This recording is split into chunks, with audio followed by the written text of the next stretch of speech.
We should be live. Yeah, I see a notice. Meeting is now streaming live on Facebook. We're going live. All right, this is giving me so the Zoom is giving me so much problems going live. But anyways, I think this is the thing just to do it at this hour. Okay, we are joined live this hour by the legendary Ruben Guevara, who is a musician, filmmaker, just a producer, just an all around just incredible creative artist that I mean just exudes art and the spirit of the people. So I am really could not be more thrilled than to have you for this next hour. This is part of the DAW Signature Series, the speaker series.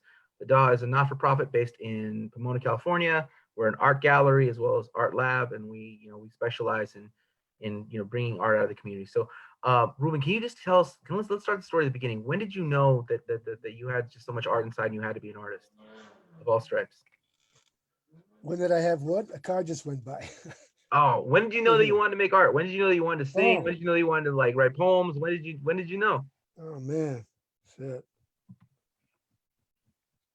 Well, I guess my serious stuff happened when I went to LA City College in the late '60s, and while I was there, I took up theater, and I had a career in the '60s with singing, doing some TV and bands, and playing around singing. But I wanted to do something a little bit more serious, so I went to LA City College and took a theater class, and I discovered the absurd playwrights, Beckett, Pirandello, and I was really intrigued by theater. I wanted to go into that direction. So in '71, while I was at LA City College, I was singing in a gospel choir. And at the same time, I was studying classical composition music. So I went to see a performance. I think it was at the Forum, Mark Taper Forum. Yeah, it was the Mark Taper Forum. And there was an interview afterwards by the director, Jerzy Krotowski. He was a Polish avant-garde director, and he talked about the possibility of theater to cover so much ground. It was during the time of the Vietnam War, and it was really a and civil rights movement, and I wanted to do something political. So I thought theater. This piece was a theater piece on anti. I forget what it was about exactly, but it was he was the director, the beginner, the founder of the theater of cruelty, and that was a kind of theater that it really engaged the audience to make you feel uncomfortable about what you were seeing, to see something, atrocities that were happening in the world, and rather than your typical theater kick back and chill and relax. It was really confrontational.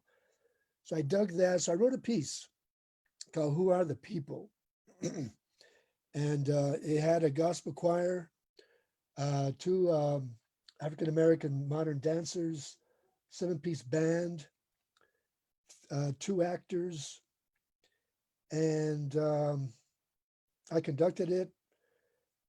We staged it for 2 nights at a club out in West Hollywood. It's called the Factory, basically a nightclub that Sinatra and the Rat Pack founded. Anyway, I was able to put it up there, and it got a great review in the LA Times, and called it a tour de force. Man, I was really tripped out with that. So I thought this is the direction. So I wanted to combine theater, politics, music, dance, and make statements. So I guess that's when it really started in '71. Can't hear you, bro. Oh, there we go. All right. All right, so that's 1971, and then in 19 just around there, um, you tell us a little about Ruben and the Jets and how that all came to be. Yeah, that followed that. Well, in '68, step back a couple of years, I went to see a concert at the Shrine, um, that featured Zappa and a new record he put out called "Cruisin' Ruben and the Jets." And it was a doo-wop record, and I thought that was pretty crazy, a doo-wop record in the middle of the acid rock period, late '60s. I went to see it, and I dug it. It was a really good show, and I went backstage and congratulated him, and told him, by the way, I used to sing doo-wop, and my name is Ruben, so that it's kind of cool. So he asked me if I'm still singing, and I said, Yeah, a little bit. He said, well, drop off demos in my office if you like, and I'd like to take a listen. Well, I never did because I was at the time I was interested in studying composition. I wanted to also make music for films. I was into film scoring as well as theater, but never did. But anyway, a couple of years later, in '72, I ran into a friend that had been on the road with him, keyboard player named Bob Harris, and we were talking about what I was up to. I told him about this theater piece I just staged, and I was into theater now, and rock theater and stuff like this. Well, you got to meet Zappa. I just got off the road with him with a rock opera he's been doing called Billy the Mountain. I told him, yeah, I'd met him a couple of years ago. He said, well, I'm going to go up to his house tonight. You want to go up with me? I'm going to go. You can come with me. I said, sure, man, let's go. So we went, and I went in, and Frank remembered me, and we started talking about, the old doo-wop music of the old, the 50s and 40s and 60s. And so we started listening to his record collection. So we're up all night playing his records, man, his 78s and 45s. And so around the turn of the morning, someone's coming up. He turned to me and said, how would you like to stage a real Ruben and the Jets? And I thought about it. I thought, well, interesting you say that because I saw that album concept as a kind of a Chicano rock theater concept, the Ruben and the Jets idea. And so I said, let me think about it, Frank. I'm kind of interested in going into composition for film, and I'm not too eager to get back into a rock and roll set. Too many detours. So he looked at me and said, well, you make your own roads, build your own roads. I said, well, let me think about it, man. So I thought about it, thought it'd be a good idea. There was already an audience there, a built-in audience, basically. So I just had to jump on that. Put a band together. He listened to it. He dug it. He signed us, and we went on tour with him the end of the year. And then we recorded the first of two records the following year. He produced the first one, and we went on tour with him. We went on tour opening, and then we did a back east tour, Midwest, with T Rex and Three Dog Night, some other famous groups, Mitch Ryder. So that happened about a couple of years, and that burned out on that. And from there, 75, 76, I put out a, in 75, late 74, I went to Mexico on a pilgrimage after the band broke up. And I was looking for my roots thing, and everybody was doing their roots thing back then. I'd taken Chicano studies also while I was at LA City College, and I was curious about my ancestry, so took a trip down there, wound up in Palenque, had an epiphany up there climbing the pyramids. Who am I? And what am I? Mexican American, what? American, Mexican, what? So I remembered a line from my Chicano studies class said that Chicano is not an ethnic term, it's a political term. It's a Mexican American activist. And so I'm up there on the pyramid and I'm having this epiphany thing. Yeah, well, okay, what am I? So that line came to me and I decided, well, you know what? I'm a Chicano artist. That's what I want to do. That's what I want to be. A Chicano culture sculptor, even at that point, even at that level. So that was a turning point for my Chicano consciousness, making Chicano art my life's work, ambition. So I came back and I wrote this first song poem called C/S, con Safos, and recorded that for Rhino Records. We put a little label together called Zanya. Zanya is an Aztec word for now what. I'm sorry, it's a now what word for always. And so we put out a couple of records, compilations. I wanted to document the contribution of Chicano musicians in East LA. We did a compilation on the history of Latino rock from 56 to 65. That had all the major people on there. Richie Valens, Salas Brothers, Midnighters, Cannibal. And then another one, the best of the Midnighters. And then a compilation record, man, that I'm really proud of called Los Angelinos, the East Side Renaissance. This is 83. And it had bands like The Plugs, they had Mestizo, Felix and the Cats, the Royal Gents, my band at the time, Consafos, and And the cover was the cover of a mural at Sea Terrace Park by Gronk and Willie Ron, which is no longer there. And I wrote in my own cholo calligraphy the names of all the bands and the title of the record. Anyway, that was kind of a landmark, I think, in the history of Chicano rock compilations. Anyway, the New York Times reviewed it. They were thankful that there was more about the story than just Richie Valens, so they got an insight into East LA Chicano rock. Yeah. So So that you was mentioned cool. you So that mentioned started a whole string of production of compilations with Rhino yeah, later on in the late 90s. yeah. So that was what? That was, I'm up to 83 here now. Mhm. And yeah, so I started a new band called Safos, and then I was producing records for Rhino. So you're in a way you're a history maker. I mean, in fact, you made this music, but you're also a historian of the scene. You're also a cultural curator as well as producer. But I'm kind of curious. You talked about all these like this kind of legends of the East Side or East LA. But how did you put this band together? The Jets, like who you kind of glossed over that you put a band together. Oh, So who were these guys? okay. Yeah, well, while I was at City College, there was a Japanese American cat there named Clarence Matsui. He was a musician, and we had class together. And I told him about this project. He said, "Well, I'm playing with some guys out on the East Side. You got to check them out. They're pretty good." So we went out, checked them, and they were great. So I recruited them.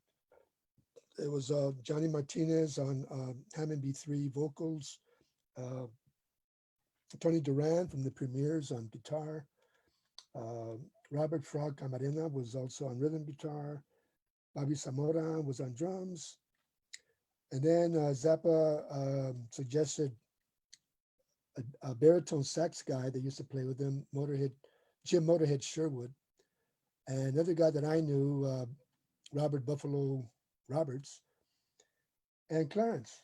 And so that was the beginning of the band. Clarence played alto, Buffalo played tenor, and Motorhead played baritone. So I had a three saxophone horn section, Hammond B3, two guitars, drummer, and bass. The bass player was a guy I used to play with back in the 60s, and he had a band called the Duvals, and cat from out of New Jersey, Blue Eyed Soul Cat, man, incredible singer, Bill Wild. So he was on bass. So that was the band. It was originally a nine-piece band. And like I said, we auditioned for Frank. He dug it, and then he signed us, and that went on. Like I said, the band only lasted about 2 or 3 years. It was a pretty volatile group of cats, let me tell you. But talented as hell, man. But Yeah. yeah, So typical rock and roll story, going yeah. on the road and going on the road and thrashing hotels and crazy dumb shit. So yeah. Well, I mean, at least you only did for two. I mean, at least you did for 2 years, and then you became this great Yeah, composer. luckily, I think fortunately, working with Frank, cemented my I don't know why my credibility or whatever, and I'm grateful for that. He was great to work with, man. Really dug Frank. People don't realize that he was really a great father. That was one of the reasons why I really wanted to work with him because man, he was such a great father to his kids. At the time, I guess I was looking for a father figure too. My dad had kind of cut out, so he wasn't around. But no, Mhm. Frank was a good guy. As far as being a genius musically, he was a really good dude. Really good dude. Yeah. Good Well, father. so this is destined for like a wide array of people who are coming from different interests and backgrounds, stuff like that. So why don't before we move any further, why don't you tell the audience a little bit about Frank Zappa and who he was and how large his legacy looms over. Well, Frank Zappa was probably one of the first avant-garde rock jazz musicians that there were. He came up in like again 65, I think 66 with an album called Freak Out. And it was just bizarre, crazy rock and roll. I mean, nobody could figure it out. It was out there. But he was a self-taught composer, man. His mother was a librarian. He learned to write music at the library. He studied all the classical composers, so he knew how to write really well. And he would just write satirical music. He would blast the status quo and the president and politics and what was going on at the time. He was the social commentator, brilliant, funny, and the music was real complex. I mean, it was hard to really.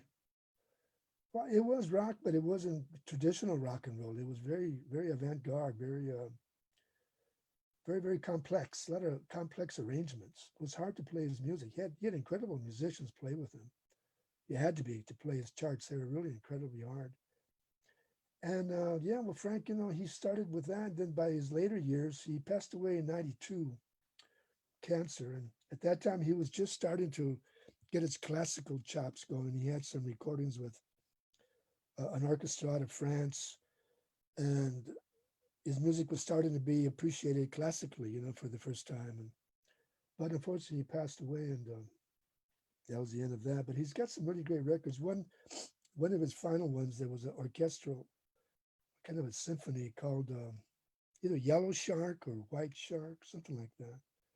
But it's worth listening to show how it went from simple rock and roll, but not that simple, kind of complex arrangements to symphonic music. So it was quite a jump. And that was one of the hooks that connected us together when I met with him that night at his house. Like I said, I was studying classical music, so we were able to talk about classical music and classical composers, as well as R&B doo-wop music of the '50s. So we had this range of knowledge of music that connected us. Yeah. So a big part of the series, this project has been asking people about kind of the oral histories of just not just not just artists, but also like kind of labels, presses, venues. So what was kind of like the circuit like? What was the music circuit like in East LA in the early '70s? What were some of the clubs and places that people would play that you Well, remember? in the East Side in the '70s, well, we there was a lot of ballrooms. Well, not a lot of them. There was the Montebello Ballroom. That was a popular place. The Kennedy Hall on Atlantic in the '60s and into the '70s. The Paramount Ballroom on what used to be Brooklyn Avenue, now Chavez. That was a famous ballroom. That goes back to the '20s, man. That place, Count Basie played there in '39. They crossed the color barrier there. There was at one time, he might be interested in this. At one time, the Paramount Ballroom was the West Coast headquarters of the Communist Party. Yeah, I think it was founded in 1925, and it was a bakery co-op. But later became a ballroom in the late '30s. Everybody played there. Um, God, Celia Cruz, Tito, Tito Puente in the '50s, Lalo Guerrero, Don Tosti in the '40s. In the '60s, all the East Side bands, Cannibal, uh, you know, the Romancers, Salas Brothers. And but as far as labels, there was only one major label. Well, it wasn't a major label; it was an independent called Rampart Records. It was run by a gentleman named Eddie Davis. He recorded a lot of the groups, the Romancers, Cannibal. Another promoter and manager, very important, Billy Cardenas. He brought Cannibal to the attention of Eddie Davis. So they were putting out independent records, and I think what was it, Land of a Thousand Dancers by Cannibal. I think it charted nationally, and there was some recognition going on. They called the '60s the mid '60s, the East Side golden age of rock and roll. Yeah. In the '70s, when I was playing with the Jets, uh, the Montebello Ballroom, um, we didn't play too many clubs. It was one little club way there. I forget where it was. Something called the Bunny Hop, or someplace out in, I don't know. But we played the Whiskey. We finally got across town and played the Whiskey, and that was a big break for us. The Palladium. We opened for Frank at the Palladium. Yeah, but like I say, the major label that was really happening musically on the East Side was Rampart Records by Eddie Davis. He wanted to build like a Motown, like a Chicano Motown label, but he was limited with distribution. But a lot of good records were made. And they still collectors still have them, and they're very highly prized. So you mentioned scoring some. You mentioned like film scores, whatever. Can you talk a little bit about some of your appearances in with Cheech Marin? Oh, Cheech. Yeah. Well, actually, before I met, let's see, well, when did I meet? I met Cheech in '72 at a concert at San Diego State. But before that, as far as my music film thing, I sang on the soundtrack for a Clint Eastwood movie that Lalo Schifrin was the composer. I sang a tune on that. So that was my first soundtrack tune. The movie was called Coogan's Bluff. But Cheech Marin, yeah. Huh, what is it? 70 moving up to, well, in 73, we did a concert at San Diego State. It was a benefit for Mitcha. It's a pretty amazing lineup, man, with Cheech and Chong, Tower of Power, Azteca, Malo, the Jets, and yeah, no, that was a major, major show. So I didn't really get a chance to talk to Cheech then, but of course I dug their comedy, man. It was pretty amazing. But I was called in by their producer and manager, Lou Adler, for a screen test for Up in Smoke 76. Yeah, 76. I just recorded a doo-wop version of the national anthem for the US bicentennial, and he got a copy of that. So he called me in for an audition. I got the gig. So Cheech and I, from that point on, we, became friends, and we kept our friendship for until now, actually. So I played a trumpet in the band, in their backup band in the movie. And then in 81, I finally got a chance to write music for a film. I wrote the title song for their movie Nice Dreams, and that was a big break. Um, and I had little bit parts in their films all the way, from Cheech Up in Smoke, next movie, and then Born in East LA. Cheech made that later. I had some work in there. Who are you in Born East LA? I had this small bit, man. I was like one of those guys that stand outside hustling people to come in. I'm gonna look for you. I'm gonna look for you. Yeah, yeah. Yeah, yeah. But that film, man, I think that that was really a landmark film for Chicano film. I Mm. don't think there's been a movie that's really touched on immigration like that, and this is back in 87, man. So that's when the Simpson Mazzoli bill was passed, and immigration was a hot topic. But he did a hell of a job with that film, man. I wasn't too crazy about the ending. Sorry, Cheech, but um, I think it should have ended when everybody came over the mountain, crashing the border with that It should have scene. been a Neil Diamond song. Should have been one of your songs. No, but yeah, yeah, that was the Neil Diamond song, "Coming to America" or some bullshit. But anyway, that was an important film. I was very proud to work with Cheech on that, man. Yeah, That was 80, what, 87, 88. yeah. Yeah, my kid was just born, little Ruben. So you mentioned earlier that you took a Chicano studies course, and then a few other things happened, and then you went to Mexico, and climbed the pyramid, had kind of a realization of who you wanted to be and what you wanted to do with your life. One of the recurring themes of a lot of these interviews of people is talking about their first experience with Chicano studies, and how it kind of really, they knew what they experienced in life, but they didn't have an explanation for it, because like our history is not really readily taught to us. It's like it kind of floods on at once. So what was your experience with with taking Chicano studies? That was an eye opener, man. For this is like we're talking 70, 71, 72. Um, the moratorium had just happened in 70, August 29th. And, Salazar getting killed and all that, it was a heavy times, man. So, what happened? The reason why I took Chicano studies really was because I wanted to learn more about, of course, Chicano history. And um, because the play that I put on in 71, Who Are the People, that that was an anti-Vietnam piece. And the music aspect of it was gospel rock. And like I said, because I was singing in the gospel choir at the time. But what Chicano studies opened up for me was the indigenous side of the history, and I wanted to learn more about that. My father never really outwardly said, gave up to what his indigenous background was, because from his generation, you didn't talk about it. You didn't bring up your indigenous side, because in Mexico, that was kind of a taboo thing. You didn't really want to talk about your Indian side. So I never really knew, but he hinted it was Mayan, but I wasn't sure. He never copped. I found out much later, well, when I was writing my book, that on my mother's side, there was indigenous from the Tecuexe people. in Jalisco. Anyway, but this is going back to your question. So yeah, I was turned on to indigenous history, and I was very curious about that. And that was my impetus to go to Mexico, was to really climb the pyramids and kind of see what I could learn and discover, and just wanted to feel that, feel climbing, what it felt like to climb a fucking pyramid.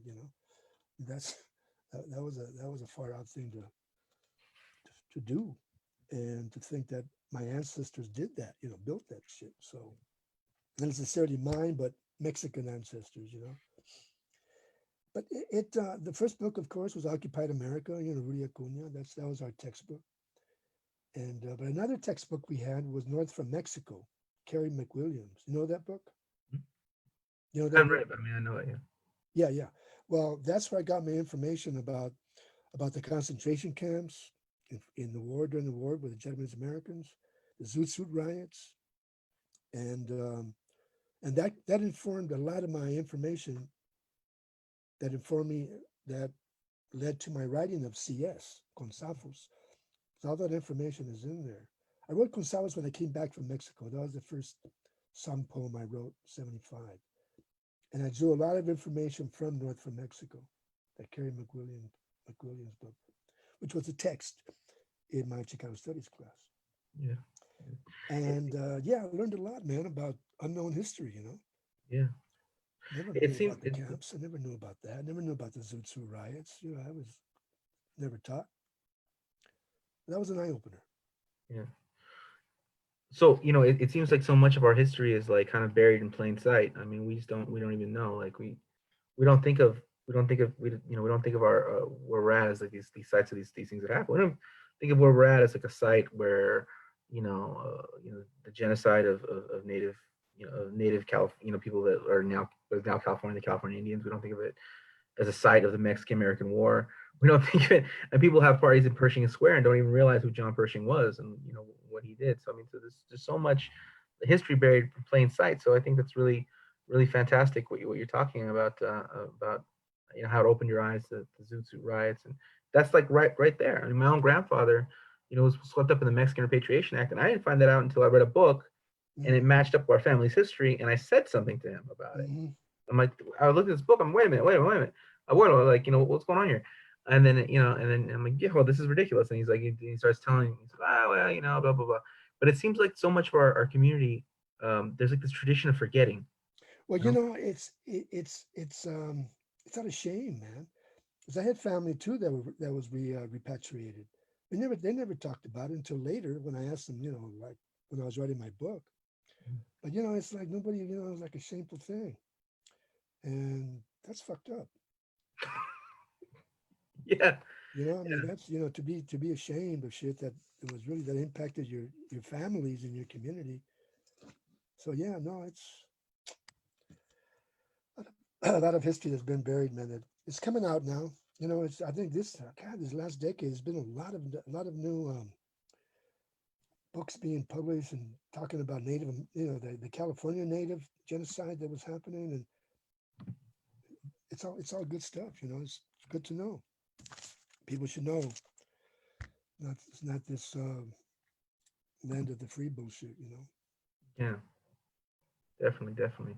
So, you did a fundraiser for Mecha in 19. You said That was 73. You mean 70. San Diego State? Yeah, San Diego State, San Diego Yeah, State. And Mecha's formed in what year? It's formed in what? 69. 69. Yeah. So it's still a very new organization at that point in time. Were, Hmm. were you able to go? Were you able to join a Mecha, or was that before or after? How did you? Well, when I was at LA City College, man, in 69, Metro was starting up. Yeah. And I went to a couple of meetings, and I wasn't too impressed with the leadership. It was just a little bit too strident. Um, I don't know. It wasn't. I was going to do it my way. I was going to do it through art and music. I was going to, be an activist that way.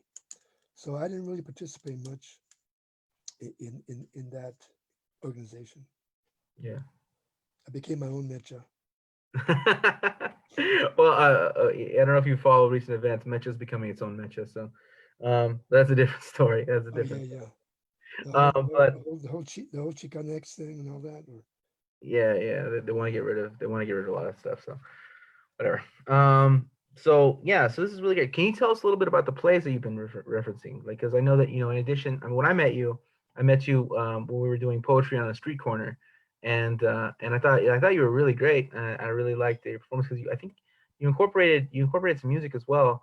But I just thought like, oh, that guy's like, just a great street performer. And someone was like, oh man, you know who that is? I'm like, what are you talking about? And then that's when I found it all. I found out like all this background information. But you're a multidisciplinary artist. I mean, you do poetry, you do plays. Can you tell us a little bit about your work as a playwright? Okay, man. Well, then let's see. After the well, like I said, the Jets was to me was a form of Chicano rock theater. That's Mm-hmm. how I envisioned it. Um, that's like I said, how I envisioned Zappa's version of it with the mothers. I saw Cruising with Ruben and the Jets as a kind of a rock theater piece, the album. And when we talked about it, I told that to Frank. I said, "Man, this is Chicano rock theater." It kind of his eyes lit up. I said, "Oh, wow." And like I said, I just finished doing that theater piece, the anti-Vietnam War piece, and so anyway, that was the idea: was to stage Ruben and the Jets as a Chicano rock theater piece. The band didn't quite get that. They just wanted to be a rock and roll band, which Yeah. I understand, but I had my vision. And so anyway, there was conflict. But after that, that was what, 73, 4, 5. 76, I did that doo-wop version of Star Spangled Banner. Around 79, I started doing poetry readings, Beyond Baroque, different comedy clubs, the improv, doing like stand-up poetry. They didn't call it, it wasn't called spoken word yet. It was just straight up poetry. And I would be, I'd recite Consafos, I'd recite another piece I wrote called Homeboy, all Chicano experience pieces. So I wanted to eventually collect them all and put them into a theater piece. And let's see, 80, let's see, 83, 84, 85, the record's 86. 89, I did my first experimental theater piece with a group that I formed along with others, Max Benavides, poet, Alma Cervantes, um, Luis Perez. It was called the Modern Mesoamerican Ensemble. And we debuted a piece called La Quemada. This was right before we were anticipating the 92 quincentennial, the 500-year celebration of the so-called discovery of the New World by Mhm. Spain. And we did this piece at the Southern California Library for what is it, Social Studies or History down there in Vermont. You know that place? Yeah.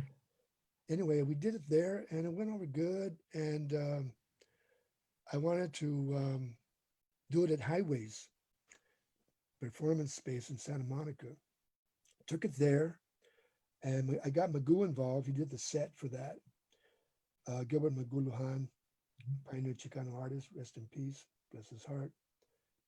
And we had also banners created by Arturo Rista, Chicano artist. We had a danzante that did kind of a modern danzante piece with Luis Perez on Mesoamerican indigenous instruments. Leo Limon had some pieces in there. So yeah, so I incorporated all the people that I knew that were artists and brought in their artworks and musicians, and we did this interdisciplinary, I guess you could call it, called La Quemada, and it was about the burning of the Aztec and libraries, Aztec Yeah. and Mayan libraries during the invasion. I don't call it Right. the conquest. I don't concede that we were conquered. Call it the invasion. Mhm. So that was the idea, was to create this piece in anticipation of 92 or the 500. So then in 90, the same year, 89, the following year, 90, there was a major art show at UCLA called Cara, Chicano Art, Resistance, and Affirmation. It was a retrospective of Chicano art from the 60s, I think, to the 80s. And I was invited to present this piece there at an event at Schoenberg Auditorium. We took the piece there, and it was really nice, man. It was pretty cool, well received. And the same year, I was invited to do a solo piece. There was a touring Chicano art show, the first one that went to Europe, called Les Démons des Anges, the Demons of the Angels. And my homie Leo Limon put in a good word for me that I should be involved as a performance artist. So I was invited by the curator to go to Lyon, France, for the closing of that tour, and I performed a version of La Quemada, which I renamed Aslan Babylon Rhythm and Blues, but it dealt with the invasion and our survival and our continued resistance. And it was well received, man. After the performance, a woman came up to me and she congratulated me. She said, "Hey, she teaches Chicano art murals at the Sorbonne in Paris." Wow. And she had started up a Centro Aslan in Paris, man. So Wow. I was really tripped. This is 1990. So yeah, it was good to get back there, and too bad we didn't go to Spain, but to, put out the word of what happened, the invasion and the attempted genocide, and but it was all poetry. It was just myself doing different poems, different monologues, and I did a piece, performance moment with Magoo. Yeah.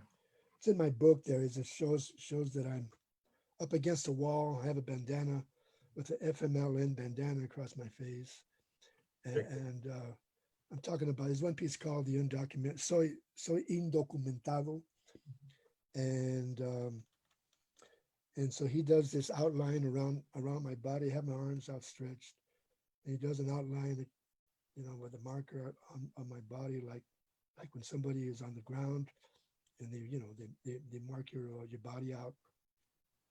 Then he rolled me up in the piece of butcher paper that it was, and rolled me up like a joint, like a giant joint. He carried me out in front of my little altar that we built, and he spray painted. I think he spray painted con safos or something on the rolled up body joint cocoon. And then I busted out of there with in this new character, a Funkawaddle, the unknown Aztec god of funk. And I took the audience into the gallery, and in front of each piece, in front of each art piece, I would recite. I do like a. I was carrying a copal burner, and I had the audience after we stood in front of each piece. I had them recite and say "Con Safos" with me. Yeah. I took them all over the gallery, man, in front of all the great works, my homies, these streetscapers, Johnny Valadez, Carlos Almaraz, Wow. Eloy Torres. I mean, it was like a who's who, man. This exhibition, it had everybody there. Those are That some was a incredible. highlight. That was 90. Came back to LA, busted, broke, marriage on the rocks, and I decided I better try and get a job. Performance art is not paying. Performance art and poetry doesn't pay the rent. So I enrolled at LA. I enrolled at UCLA, man, to continue with what I was trying to do before, but I kind of gravitated towards performance. I took world arts and cultures, and my focus was what the hell did I call it?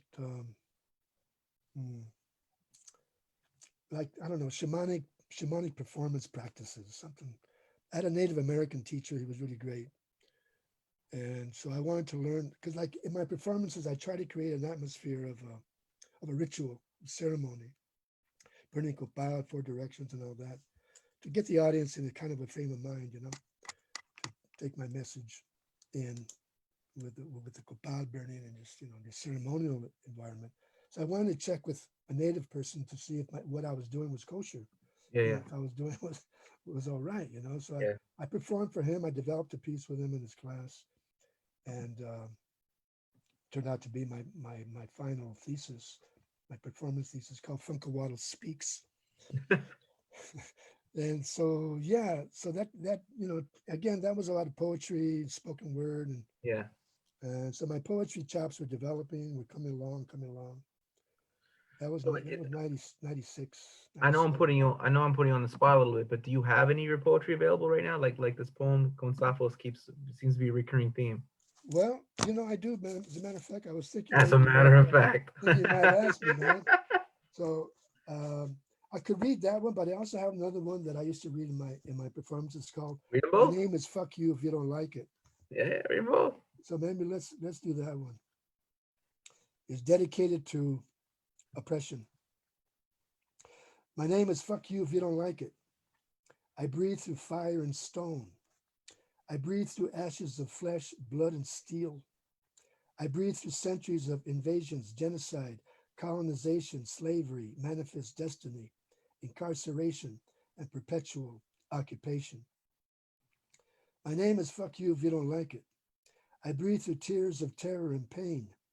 The Tenochtitlan, the burning of Mexico City in 1521, Texcoco in 1535, the Holocaust of the Caribbean. Over 30 million indigenous souls took flight between 1500 and 1530. Mani Yucatan, the burning of the Mayan libraries, and where Spanish soldiers were ordered to hang village women because their beauty distracted them. Little Bighorn, Wounded Knee, The Trail of Tears. In 1942, during World War II, over 120,000 innocent Japanese Americans were put in U.S. concentration camps. The 1943 LA Zoot Suit riots by U.S. servicemen. The U.S. atomic bombings at Hiroshima and Nagasaki. The Bloody Sunday March in Selma. The 65 Watts Rebellion. Vietnam My Lai Village massacre by U.S. troops. The 1968 massacre of protesting students at Tlatelolco, Mexico City. The 1970 Chicano moratorium riot started by LA sheriffs at Laguna Park, East LA. Nicaragua, Guatemala, the invasion of Panama, the invasion of the Persian Gulf, the invasion of Grenada, the invasion of Iraq, the invasion of Afghanistan, the 1992 LA rebellion that led to Ferguson and Baltimore. My name is Fuck You If You Don't Like It, and I will not be conformed, reformed, deformed. I will not be removed, rebuilt, or rebirthed by force, guilt, shame, or despair. My name is Fuck You If You Don't Like It, and I am not a multicultural performance artist. I am black, brown, yellow, and red, brothers and sisters. I am a witness. I am a testament. I am memory. I am a sacred vow. I am a weapon, your conscience, and fuck you if you don't like it. All right. So in addition to being a this great performer, of high concept rock and doo wop and poetry, you're a writer too. So tell us about your book, Confessions of a Radical Doo Wop Singer. Radical Chicano doo-wop singer. Oh God, man, I apologize. That's okay, man. Sapo, Yeah. Well, my whole life, man, I wanted to write my autobiography, but I never thought I had the chops. And I mean, it's a pretty daunting thing to do. And I never really, I don't know. I just never had the confidence, and I lived with a poet once, and she really destroyed my confidence.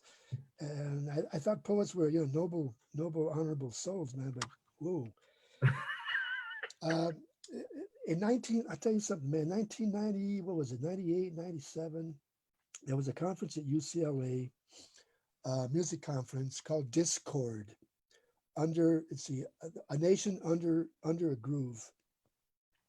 And there was a writer there, Josh Kuhn, who had followed my stuff. He reviewed a couple albums when he was writing for the San Francisco Bay Guardian.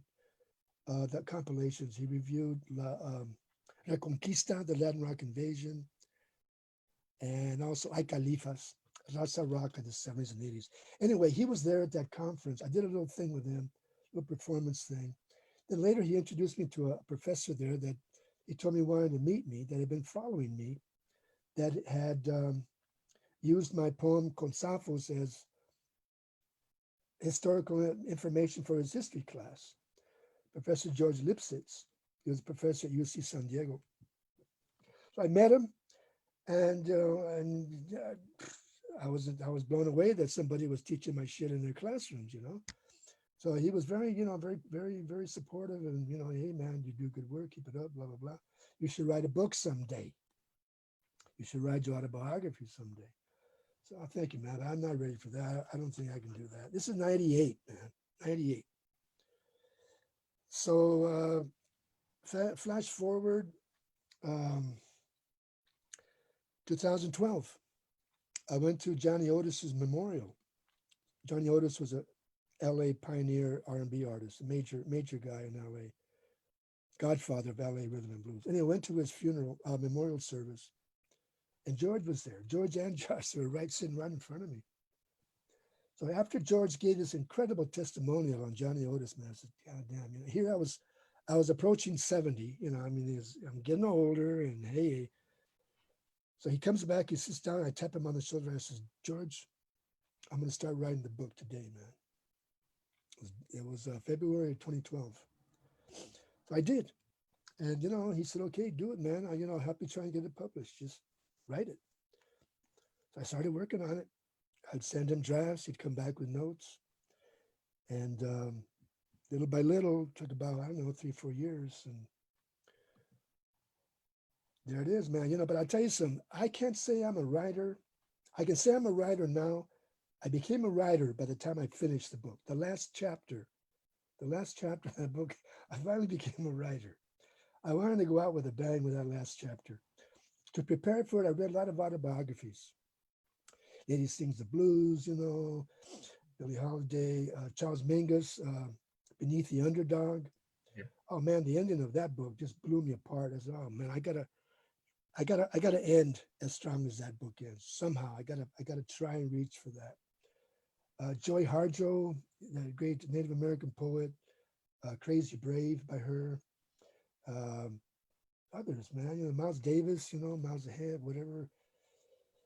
Just to see how an autobiography is written, just to see what chops it takes, just to see what you got to do, how it's got to flow, how it has to be musical. My thing is music. So how do I turn my writing into music?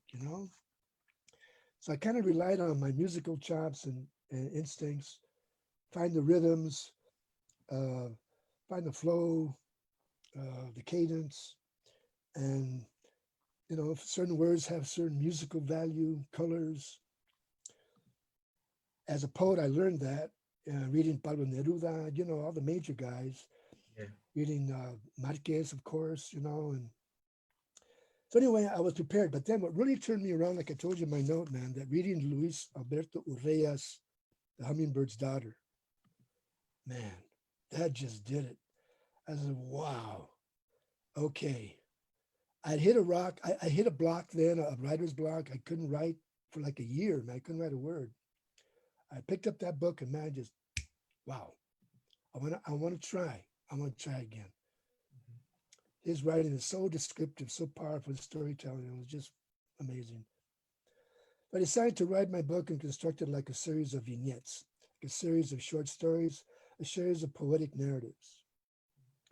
And I went ahead and just started, banging away at it, man. It was painful going through a lot of the old shit. I mean, goddamn, hell, 4 marriages, man, and 3 kids, different mothers, and it was a pretty lot of blood on the tracks, to borrow Bob Dylan's line. A lot of Yeah. blood on the tracks, metaphorically speaking, of course. Yeah. And so, yeah, I finally finished it, 2016 or so, with the help of my homegirl, Indy Trece. She helped me with some of the editing, and finally we had, they sent it around. Josh and George sent it around. Proposals, various. I got turned down about 7 or 8 times. Finally, University of California Press picked it up, and the rest, like they say, is history. Now I'm on these book tours, man. I'm making more money on the book tours than ever with the Jets or anything in my life, man. It's sweet, it's sweet payback. Yeah. So, but now all my gigs have been canceled for the future, for now. So it's been a trip to be considered an author now, man. It's like really a kind of a crowning achievement, Yeah. kind of a crowning achievement. Proud of it. My Mm. young son, Robencito, is working on a documentary with KCET for Artbound, Mm. and we're trying to get that off the ground. Hopefully, sometime when all this epidemic Well, stuff, pandemic stuff before is over. lockdown, now's a good time to buy a book, right? Now's a good time to read. So, where can Yeah, they find? everybody, Where pick can up they? the Where, book. there we go. Where can they find the book? See how I think? UC Press. UC Press. There's a cool photo on the cover there. Yeah. Yeah. Anyway, thank you for asking about the book, man. Yeah. Now we'll drop the links below. I really appreciate you joining us for this hour, Ruben. I mean, I know you got probably other things. But this has been a real eye opener and revealing into your artistic process. Do you have the poem Consafos? The poem, yeah. All right, let's Yeah. hear that. You want to read that? I You want to want read you it? to read. I want you to read it. Let me see. Okay, hold on a minute. Okay. Performance. Hmm. Performance. Where is it?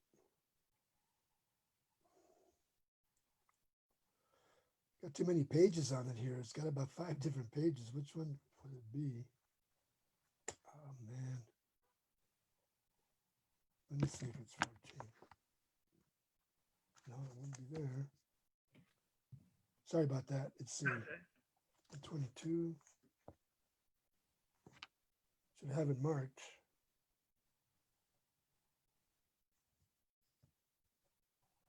Hmm. Oh man. 20. No. 133. I hate when this happens, man. I hate when a poet gets up and he can't find his shit. You know what a fucking That's why I got hell. my shit in my head. Well, you know what? I think I can remember. I think I can do it by heart, man. Oh, let's hear it. Yeah. Let me try it. Let's see.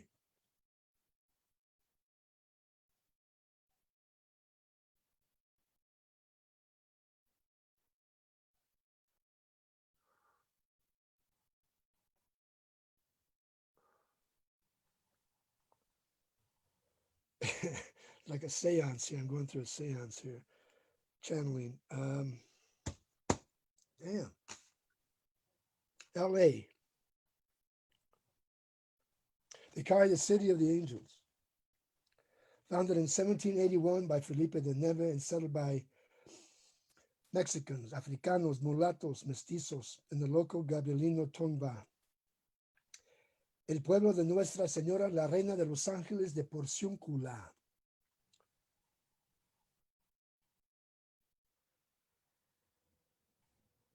Yamna, the original name. L.A., my city of angels. We came to work your fields of plenty. We made you rich. You paid us pennies. We laid your railroad over trails that once were ours. We taught you how to mine your gold, rope your cattle, and irrigate your land. Wait a minute, your land? Gonzafos. What's that strange writing on the walls of LA?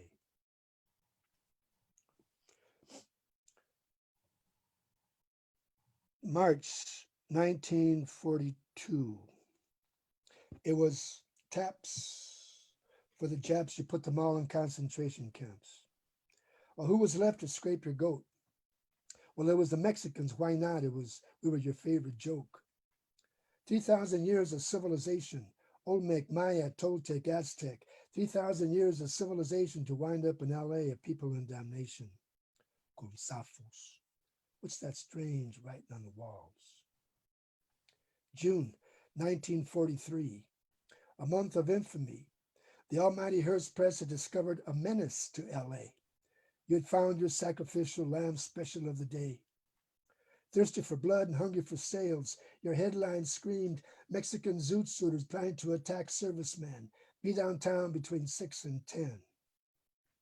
On the night of June 7th, 1943, your zoot suit riots began, LA. A mob of sailors, soldiers, and Marines marched to the middle of town to hunt those dirty Mexican zoot suiters down. LAPD stood by and watched the boys, some only 12 and 13, were kicked, beaten, and stripped to keep our city clean. Gonzafos. What's that strange writing on the walls? Gonzafos. If you have any balls. Go ahead, white fence. Paint your epitaph. No, paint your Treaty Guadalupe Hidalgo, a treaty that was supposed to guarantee equality.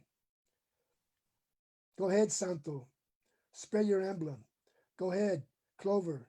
Sign your treaty. Vatos locos, children of Aslan.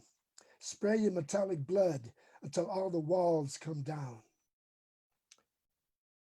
LA, my city of angels, look at me. I am somebody. I am. Yo soy.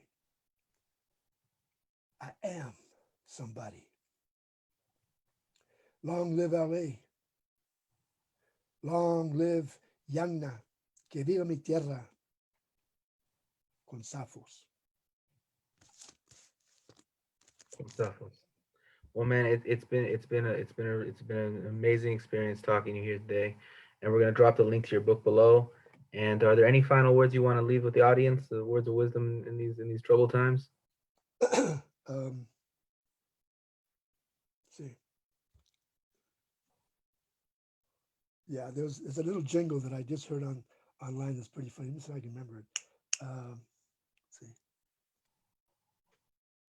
Don't let the corona get on ya. Don't let the corona get on ya.